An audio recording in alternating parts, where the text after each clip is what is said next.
Bienvenidos sean todos a la iglesia River Oaks en español. Una iglesia donde hemos confirmado, y usted lo sabe, lo hemos confirmado, que con Dios se vive mejor. Y se vive mejor porque tenemos un Dios que desea tener una relación personal con cada ser humano en este planeta Tierra. Se vive mejor porque tenemos a un Dios que le importa la dirección y la calidad de tu vida, de mi vida. Y por eso sabemos que con Dios se vive mejor.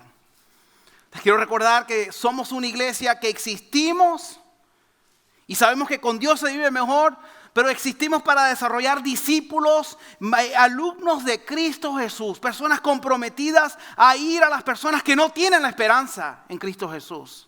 Somos una iglesia que existimos para crecer juntos en esa esperanza, en esa confianza que tenemos en Cristo Jesús. Y producto de esa esperanza somos una iglesia que existimos para mostrarle a este mundo el amor y la esperanza que tenemos en Cristo Jesús, el cual ellos también necesitan. Así que no solamente vengamos a la iglesia, sino que seamos la iglesia de Cristo a donde quiera que estemos. Quiero felicitar a la banda de Concord, porque aquí tenemos, ayer Concord fue a las competencias finales del estado y gracias a Dios de 144 bandas quedaron número 9. Y estamos contentos.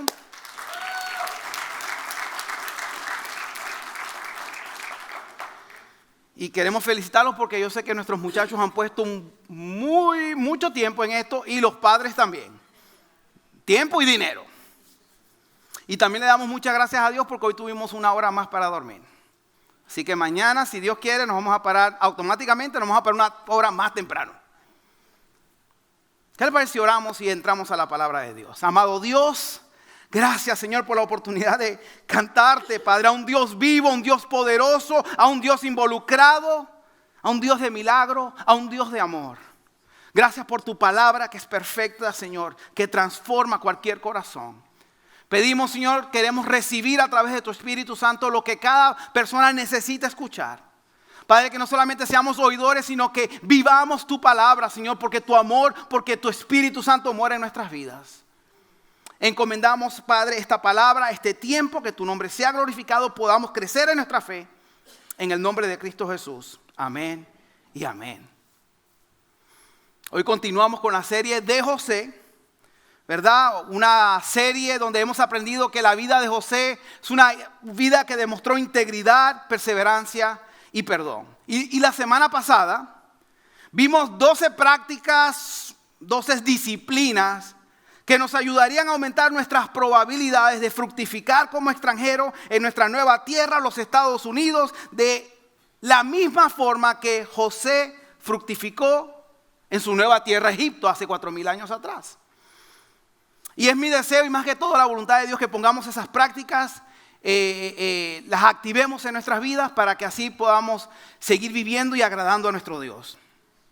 Y hoy quiero hablar del sentir de culpabilidad y remordimiento que no permitió por muchos años que los hermanos mayores de José tuvieran paz en su vida, resultado de la injusticia que le habían hecho a José. En otras palabras, hoy vamos a aprender qué hacer aprendiendo a no hacer lo que los hermanos de José hicieron. Entonces, después que José fue hecho primer ministro, recuerden que él salió a inspeccionar toda la tierra de Egipto y pasó tal como José había predicho. La tierra produjo cosechas abundantes durante 7 años y durante la gran abundancia José fue un hombre sabio que administró, guardó, acumuló grandes cantidades de granos hasta el punto que tuvieron que dejar de medirlo. Entonces se acabaron los 7 años de cosechas abundantes y comenzaron los 7 años de hambre tal como José había predicho. El hambre también azotó a todas las regiones vecinas. Pero en todo Egipto había alimento por abundancia, de abundancia porque José abrió los graneros y distribuyó lo almacenado y se lo distribuyó al pueblo. Entonces Jacob, el padre de José, mandó a sus hijos a buscar grano en Egipto para no morirse de hambre, pero no dejó que Benjamín, quien era su hijo menor, era el hermano menor de José, Era el único hermano de José que era hermano por parte y por madre. Pero Jacob no dejó que Benjamín fuera con sus hermanos a buscar grano en Egipto por temor a perderlo igual que a José. Entonces, como José era el gobernador de Egipto y estaba encargado de vender el grano a todas las personas, sus hermanos cuando llegaron a Egipto tuvieron que acudir a él y no lo reconocieron.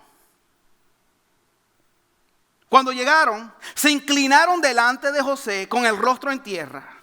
Y José reconoció a sus hermanos enseguida, pero fingió no conocerlos y les habló con dureza hasta el punto de acusarlos que eran espías. Entonces, ellos insistieron que solo venían para comprar alimentos para toda la familia, revelando en ellos, tratando de convencer a José que no eran espías. Ellos revelaron que eran 2 hermanos y que uno de los 2 hermanos ya no estaba con ellos, refiriéndose a José. Y le dijeron a José que el hermano menor de ellos estaba con su papá. Y entonces, después de hablarles duramente y ponerlos presos por 3 días, José finalmente los deja regresar a sus casas con comida, pero arrestando a uno de ellos. Y con la condición de que tenían que traer a su hermano menor a Egipto para, según José, confirmar su historia y soltar al hermano que se quedaba preso. Y ellos estuvieron de acuerdo, porque no tuvieron otra opción.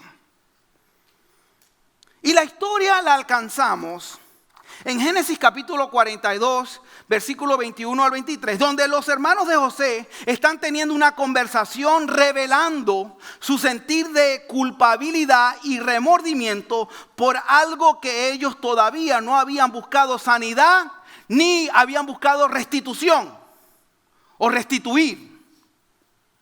Y todo esto, lo que ellos hablaban, lo hablaron mientras José los escuchaba. Pero José estaba pretendiendo a que no entendía, porque según él era Egipto. Era para ver si estaban prestando atención. Leamos, versículo 21. Y hablando entre ellos, dijeron: es obvio que estamos pagando por lo que le hicimos hace tiempo a José. Estamos pagando, no hay duda alguna. Vimos su angustia cuando rogaba por su vida, pero no quisimos escucharlo. Por eso ahora tenemos este problema, que nos están acusando de espías. ¿No les dije yo que no pecaran contra el muchacho?, preguntó Rubén. Pero ustedes no me hicieron caso, como nunca me hacen caso aparentemente. Y ahora tenemos que responder por su sangre.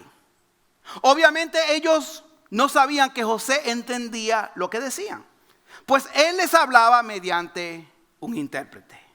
Y entonces Simeón se queda preso en Egipto mientras el resto regresa a Canaán para llevar comida y para eventualmente traer a Benjamín, el hermano menor de José. Y entonces la historia se complica cuando regresan a Canaán y consiguen que todo el dinero que pagaron en Egipto se les fue devuelto. Y se pusieron nerviosos. Entonces, después de una larga y dura negociación, lo puede leer en su casa, con su padre Jacob, y también por necesidad, ya que se les estaba acabando la comida, regresaron a Egipto y se llevaron a Benjamín. Entonces llegan a Egipto con Benjamín. José se pone a emocionar y a llorar a escondidas otra vez, ya que lo había hecho antes. Les prepara un gran banquete a sus hermanos, donde claramente muestra su favoritismo con Benjamín, pero donde José también ve un cambio de corazón en sus hermanos al no dejar que el favoritismo hacia Benjamín les molestara. Y entonces, ya cuando los hermanos de José estaban de camino otra vez hacia casa, hacia Canaán, se les hace una falsa acusación a Benjamín de que se había robado una copa de Egipto, algo implantado ahí por los siervos de José. Y le dijeron que él iba a ser arrestado por haber hecho este robo. Pero nuevamente José nota en sus hermanos mayores el cambio de corazón cuando claramente estuvieron dispuestos, los hermanos mayores estuvieron dispuestos a dar su vida por la vida y la libertad de su hermano menor, Benjamín. Indiscutiblemente el favorito de su padre. Y en Génesis capítulo 44, versículo 16, vemos otra vez el sentir de culpa y remordimiento que los hermanos mayores de José tenían cuando estaban tratando de resolver la acusación hecha hacia Benjamín, su hermano menor. Y quiero que leamos versículo 16, que dice: oh, mi señor, contestó Judá, ¿qué podemos responderle? ¿Cómo podemos explicar esto? Hablando de Benjamín y la copa que según se había robado. ¿Cómo podemos probar nuestra inocencia? Dios nos está castigando por nuestros pecados. Mi Señor, todos hemos regresado para ser sus esclavos, todos nosotros, y no solo nuestro hermano que tenía la copa en su costal. Lea en su casa, pero finalmente José revela su identidad. Vamos a ver un poco más de eso la próxima semana. Y ya cuando José revela su identidad, observemos algo interesante que él les dice a sus hermanos. Algo que podemos leer en Génesis capítulo 45, versículo 3 al 5, que dice: soy José, le dice José a sus hermanos. Dijo a sus hermanos: ¿vive mi padre todavía? Pero sus hermanos se quedaron mudos. Estaban atónitos al darse cuenta de que tenían a José frente a ellos. Por favor, acérquense, les dijo. Entonces ellos se acercaron y él volvió a decirles: soy José, sí soy yo, su hermano, a quienes ustedes vendieron como esclavo en Egipto. Pero no se inquieten, no se inquieten, ni se enojen con ustedes mismos por haberme vendido. Fue Dios quien me envió a estar a este lugar antes que ustedes, a fin de preservarles la vida. Y por fin, lo puede leer nuevamente en su casa, pero por fin, toda la familia de José termina, su papá, sus hermanos y sus familias, terminan mudándose a Egipto. A una parte llamado Gosen, que en inglés es Goshen, que es donde estamos aquí, en Goshen. Y José cuidó de todos ellos. Pero notemos nuevamente el sentir de culpabilidad y remordimiento que sus hermanos todavía cargaban en sus vidas.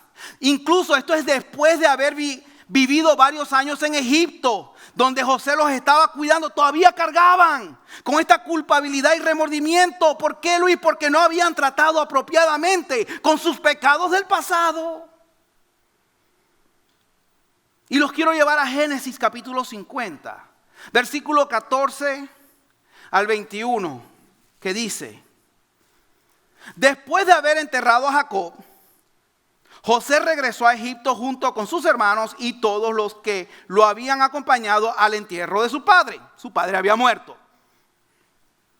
Pero ahora que su padre había muerto, los hermanos de José tuvieron temor y se decían: ahora José mostrará su enojo y se vengará por todo el mal que le hicimos.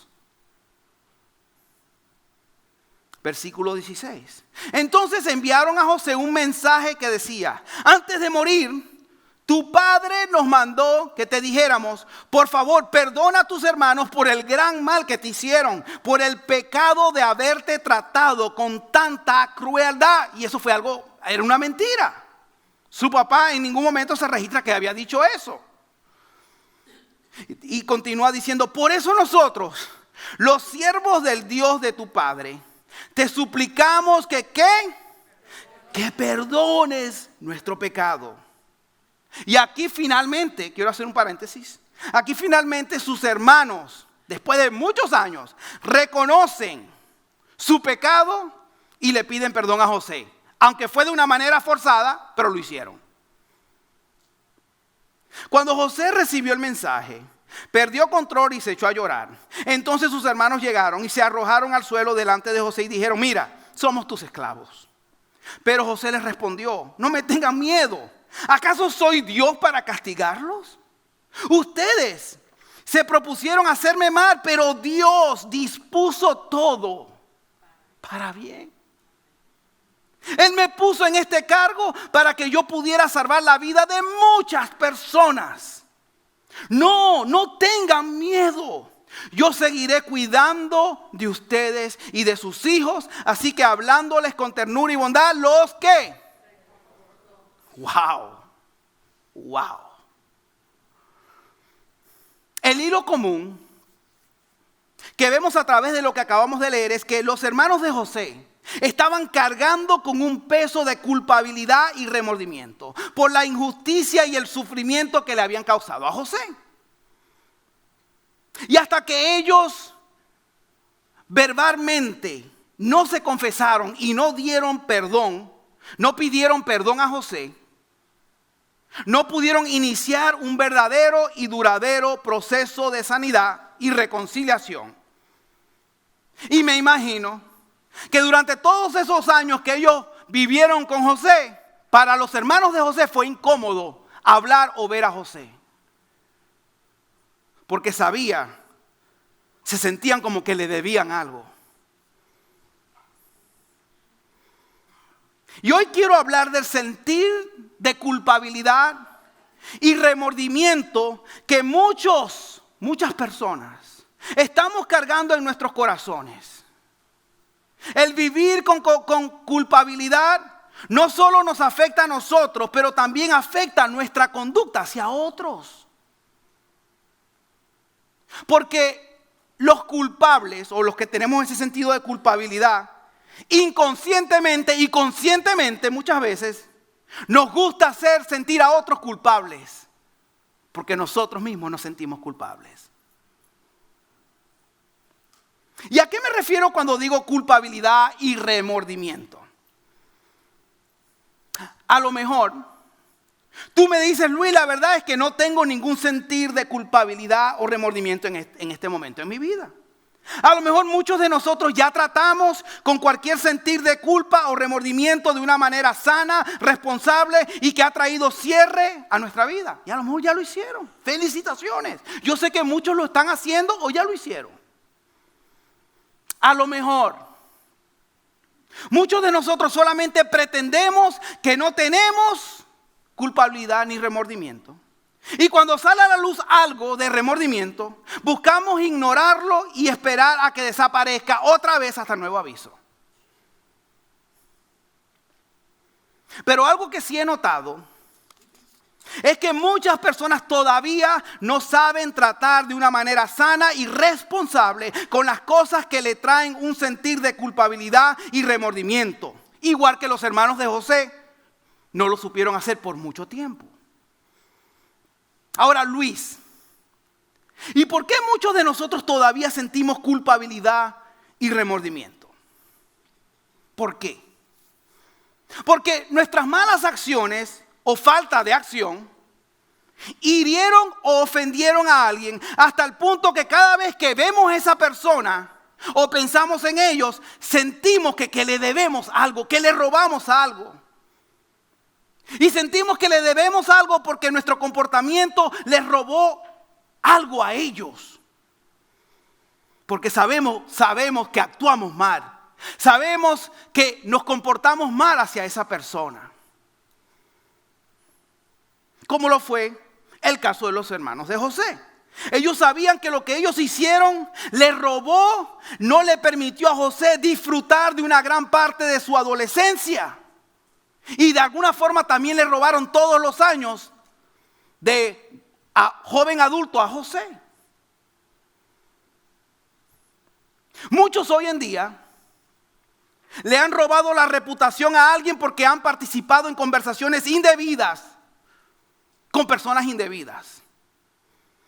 Y es por eso que muchos de nosotros muchas veces nos da pena mirar a alguien a los ojos porque sabemos que hemos hablado mal de esa persona. Muchos hoy en día le han robado años de felicidad y gozo a sus seres queridos por sus pecados, por sus adicciones, por sus malas decisiones. Muchos hoy en día le han robado a su cónyuge años de felicidad y gozo por sus maltratos verbales, por sus maltratos físicos y emocionales y por sus infidelidades. Le han robado la paz a su cónyuge y muchas veces a sus propios hijos. Muchos hoy en día le han robado a sus hijos la oportunidad de ser criados en un hogar estable con un padre y una madre, porque de cierta forma los abandonaron o no tuvieron presente en sus vidas. Muchos hoy en día le han robado a personas de esperanzas y buenos momentos por promesas no cumplidas o por mala conducta de nuestra parte. Muchos hoy en día le han robado a personas dinero, le han robado de sus recursos y de sus esfuerzos. Y la pregunta que quiero ayudarnos a responder hoy es: ¿cómo podemos, si somos seguidores de Cristo, nuestro deseo es agradar a Cristo Jesús, nuestro Rey, nuestro Salvador? Como seguidores de Cristo, ¿cómo podemos deshacernos de todo sentir de culpabilidad y remordimiento de una forma que traiga sanidad a nuestra vida y no pasar muchos años miserables como los hermanos de José? Y la primera sugerencia para deshacernos de toda la culpabilidad y remordimiento es que necesitamos confesarnos y pedirle perdón a Dios. Necesitamos confesarnos y pedirle perdón a Dios. Y los quiero llevar a 1 Juan capítulo 1, versículo 8 al 9. Que dice: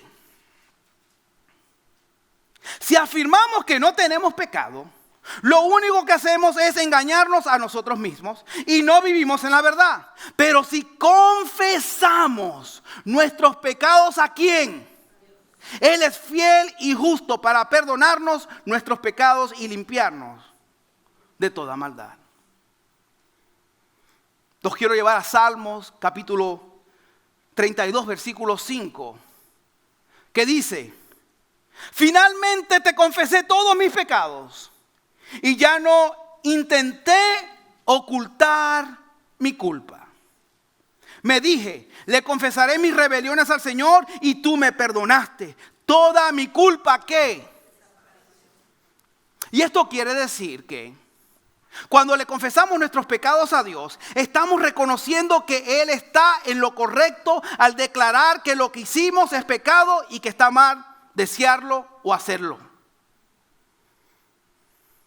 Esto quiere decir que tenemos la intención de abandonar el pecado, lo que hicimos, ese pecado, a fin de servir a Dios con mayor fidelidad. La razón por la cual todavía muchas veces nos sentimos culpables y con remordimiento por cosas del pasado y todavía están sin resolver después de confesar y pedir perdón a Dios, porque muchas veces confesamos y pedimos perdón a Dios, pero no se resuelve. Y adivinen por qué. Les voy a decir por qué muchas veces cuando le confesamos nuestros pecados a Dios y le pedimos perdón, no resolvemos el problema. Porque Dios no es el único que se ofendió. Porque Dios no fue el único ofendido en su pecado, de tu pecado. Confesarnos y pedirle perdón a Dios no es suficiente. Pero Luis lo dice, lo acabamos de leer. Es el inicio, pero no es suficiente. La verdad es que nuestra carga de culpa y remordimiento no se quitará hasta que no nos confesemos y pidamos perdón a la persona que herimos y ofendimos. Y solo así es que iniciaremos el proceso de restauración y sanidad que tanto ellos como nosotros necesitamos. Y es por eso que mi segunda sugerencia, y es por eso que para la confesión y pedir perdón a Dios tenga efecto, tenemos que confesarnos y pedirle perdón a la persona que ofendimos y herimos. Algo que los hermanos de José se esperaron mucho para hacer, pero cuando lo hicieron obligadamente, inició su restauración de la culpabilidad y remordimiento con el cual estaban cargando. Ahora usted me podría decir, ¿Y qué tal el perdón de Dios, Luis? Dios me ha perdonado de mis pecados, entonces ¿por qué tengo que traer un poco de cosas del pasado si Dios ya perdonó y pagó por todos mis pecados en la cruz? Y para decirte la verdad, Luis, ni era cristiano cuando cometí muchos de esos pecados. Te digo que por muchas excusas que pongamos, al fin de cuentas la culpabilidad se va a mantener presente en tu vida. ¿Y por qué? Porque Dios no fue el único ofendido.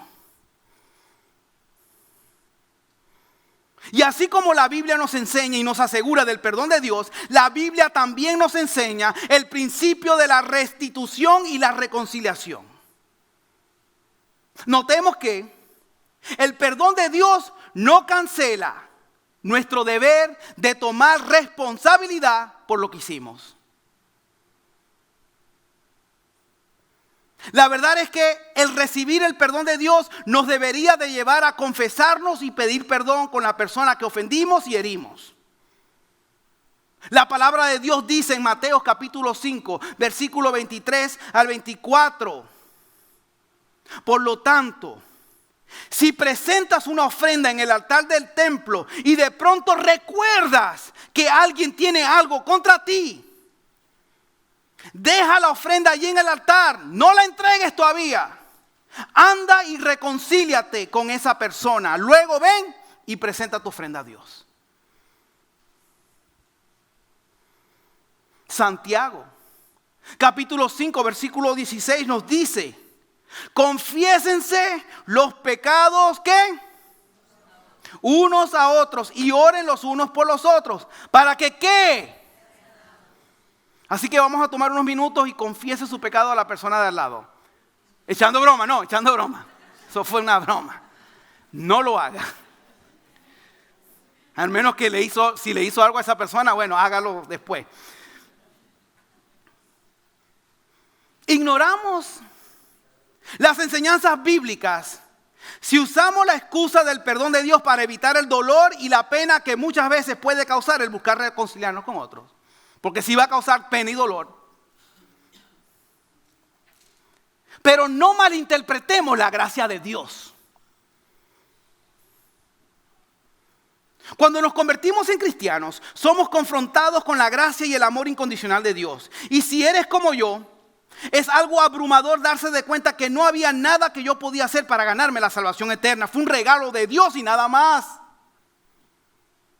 Nada de lo que podamos hacer podría tener mérito. Ni siquiera mis buenas acciones me podían poner en una posición correcta con Dios Padre. Solo Cristo lo puede hacer.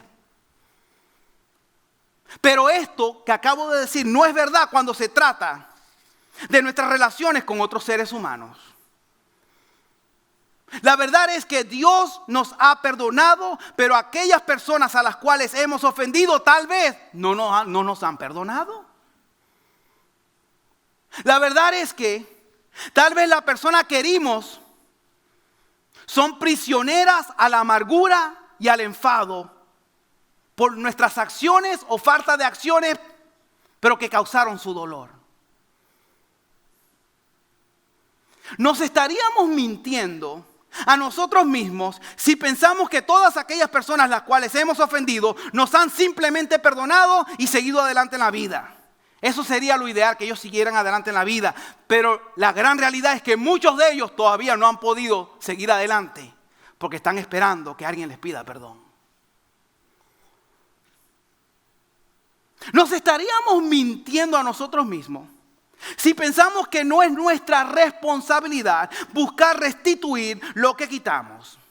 Necesitamos reconocer que la gracia de Dios no cancela nuestra responsabilidad de buscar restituir. Todo lo contrario, porque esa misma gracia nos debería obligar a buscar restituir.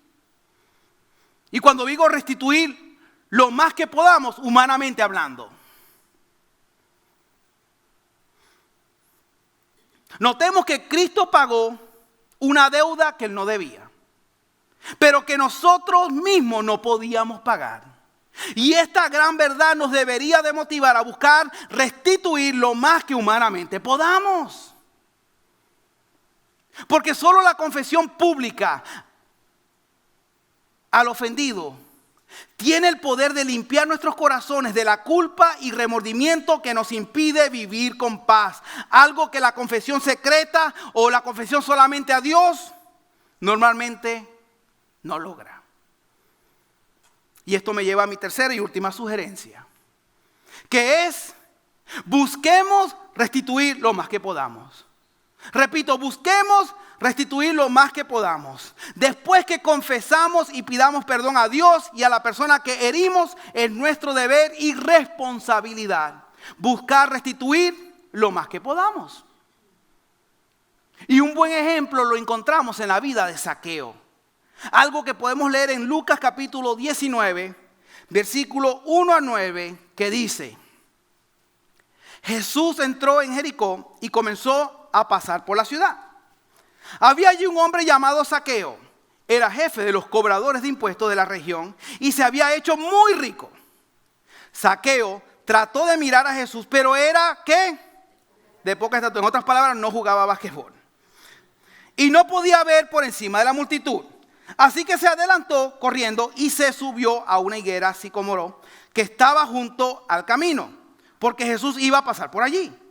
Cuando Jesús pasó, miró a Zaqueo y lo llamó por su nombre. ¡Zaqueo!, le dijo, baja enseguida, debo hospedarme hoy en tu casa. Zaqueo bajó rápidamente y, lleno de entusiasmo y alegría, llevó a Jesús a su casa. Pero la gente estaba disgustada y murmuraba. Fue a hospedarse en la casa de un pecador de mala fama. Y si usted es una persona que tiene mala fama, está en el lugar correcto. Aquí todos tenemos mala fama, sino que algunos somos más famosos que otros. Más nada. Pero todos hemos tenido mala fama. Mientras tanto, Zaqueo se puso de pie delante del Señor y dijo: Señor, daré la mitad de mi riqueza a los pobres. Y si estafé a alguien con sus impuestos, en otras palabras, yo he estafado a las personas, le devolveré 4 veces más. Sama iba a decir: mira, te estafé, te voy a regresar lo que te estafé y 4 veces más. Jesús respondió: la salvación ha venido hoy a esta casa, porque este hombre ha demostrado ser un verdadero hijo de Abraham. Notemos que Zaqueo confesó el haber estafado a personas en sus impuestos. Pero no solo se confesó, sino que buscó restituir lo más que humanamente pudo. Notemos que por su generosidad, por su confesión y su deseo genuino de buscar restituir el daño causado por su pecado, Jesús reconoció el arrepentimiento genuino de Zaqueo y también reconoció su salvación. Y es verdad que nunca podremos pagarle a Dios por todo lo que Él ha hecho por nosotros. Pero sí podemos buscar restituir el mal que le hemos hecho a otros. Porque solamente así es cuando nos podemos librar completamente de aquel sentir de culpabilidad y remordimiento. Y si realmente queremos pensar en el poder de la confesión, en el poder de pedir perdón y el buscar restitución, le voy a invitar a que se imagine por un momento y voltee la moneda y pongámonos en el lado de la persona que recibe. Pensemos por un momento lo siguiente: la disculpa de quién es la que más deseas, pero menos esperas. Hay una persona que tú deseas que esa persona venga y te pida perdón, pero te va a sorprender si lo hace. ¿Quién es aquella persona que es completamente insensata al dolor que te causaron? Pensemos por un momento lo siguiente. Solo imaginémonos cómo nos sentiríamos si esa persona nos sorprendería con su visita y se sienta contigo, se sienta conmigo y se hace totalmente responsable por todo el daño que nos han hecho o que nos causaron.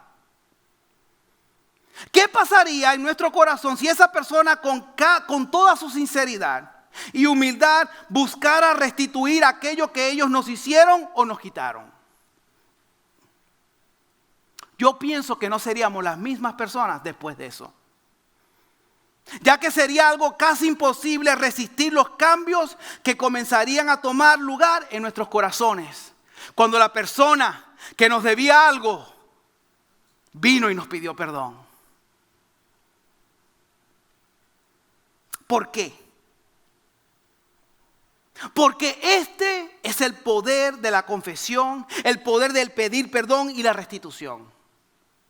No solamente tiene el poder de liberarnos de la culpa y remordimiento, pero tal vez también sea el camino para que nos perdonen aquellas personas a las cuales tú y yo hemos ofendido.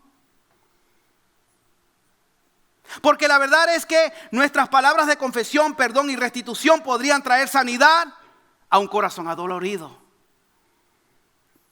El haber recibido el perdón de Dios no cancela nuestra responsabilidad de confesarnos y buscar restitución. Todo lo contrario, el perdón de Dios nos debería obligar a confesarnos, pedir perdón y buscar restitución con las personas que hemos ofendido, porque así como Cristo pagó un precio muy alto para reconciliarnos con Dios Padre, hoy día Él nos pide que paguemos el precio para buscar la reconciliación con las personas que nos rodean y que hemos ofendido en el pasado. Notemos que tarde o temprano, Dios nos llamará a tomar responsabilidad por el dolor que hemos causado a otros en el pasado, como lo puede ser relaciones rotas, deudas no cumplidas, disculpas que nunca hicimos, hipocresía, irresponsabilidades, malas palabras, etc. Eventualmente Dios nos llamará a resolver estos problemas. ¿Y cómo Dios va a lograr eso?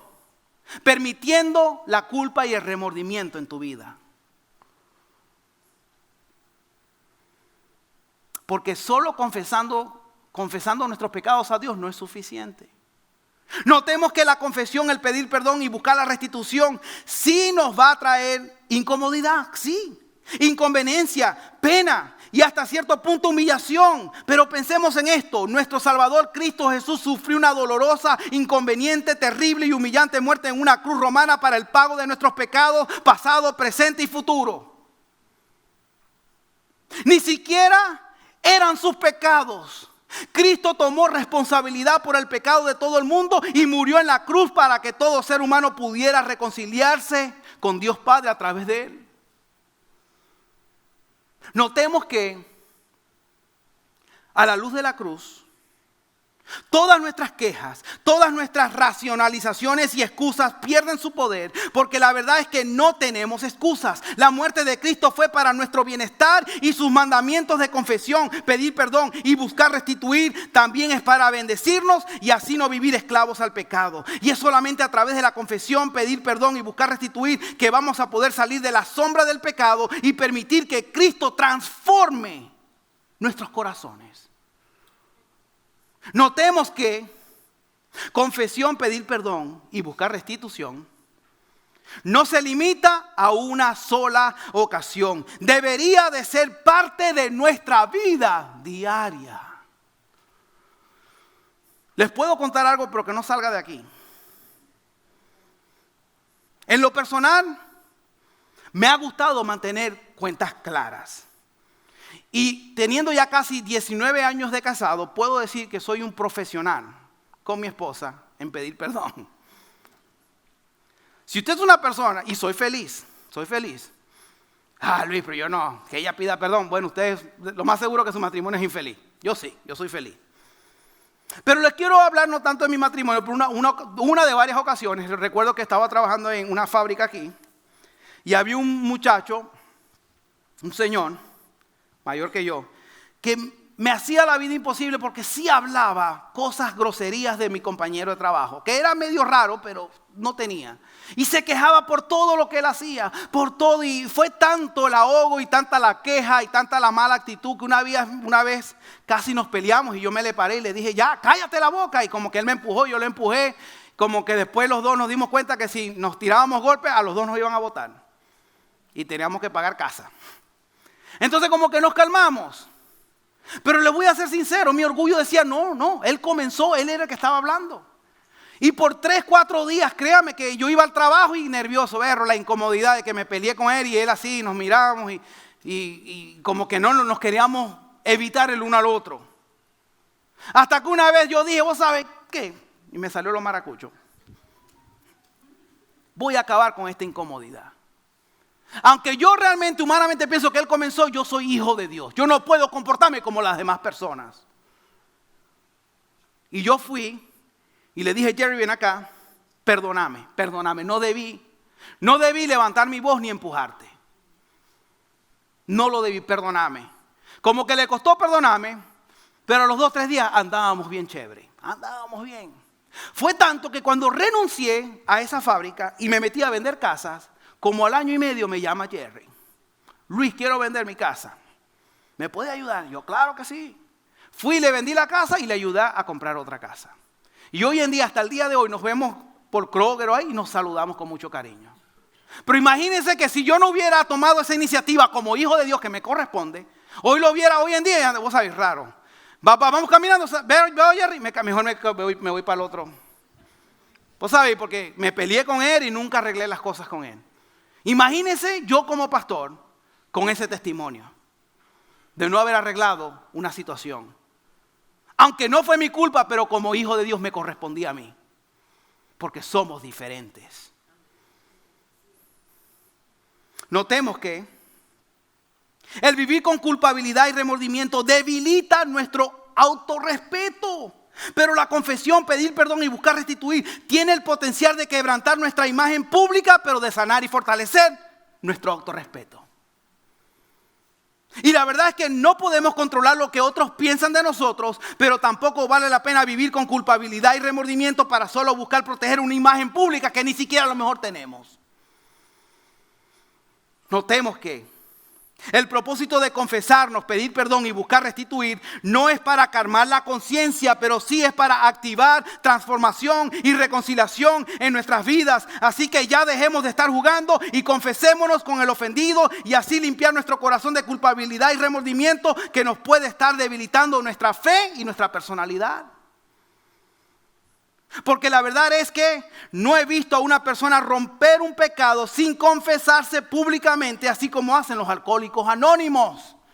¿Cómo ellos dejan de beber alcohol? Ellos tienen que reconocer diariamente, soy un alcohólico, ya no. Yo puedo caer en eso y tienen que decir, yo era alcohólico anónimo. Y lo tienen que confesar. Porque normalmente, y usted lo sabe, normalmente continuamos haciendo los pecados que solamente le confesamos a Dios.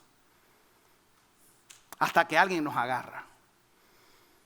Notemos que la confesión, pedir perdón y buscar restituir, expone el sucio dentro de nuestro corazón. Y cuando lo sucio se expone, nos lleva a limpiar el corazón. Y cuando limpiamos el corazón, comenzamos a deshacernos de la culpabilidad y el remordimiento porque Dios está limpiando nuestro corazón. Notemos que la confesión, pedir perdón y buscar restituir nos traerá, garantizado, nos traerá conflicto momentáneo. Y ahora quiero aclarar algo. Luis, es que no, es que va a traer conflicto, es que puedo herir el corazón de alguien. Déjame decirte que la confesión no hiere a nadie, es tu pecado. Es nuestro pecado que hace que la gente sufra, la confesión no. Pero usted sabe que sí trae la confesión. Trae libertad permanente. Así que confesemos nuestros pecados y pidamos perdón a Dios, pero no nos quedemos ahí. Después que hagamos eso, confesemos nuestro pecado y pidamos perdón a la persona que ofendimos. Y no solamente nos quedemos ahí, busquemos restituir lo más que podamos a la persona que ofendimos. Y si hacemos esto,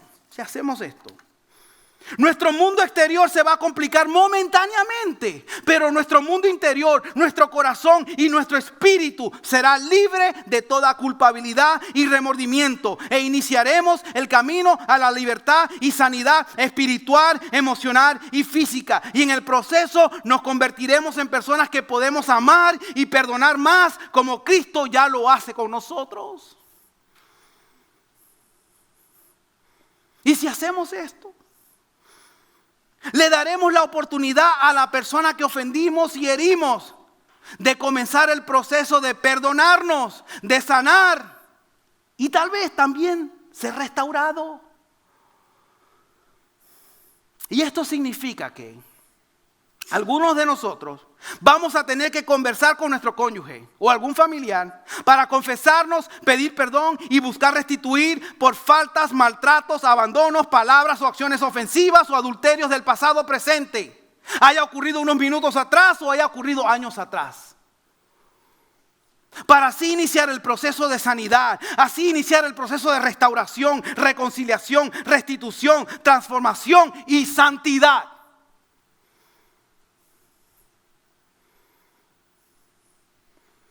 Y esto significa que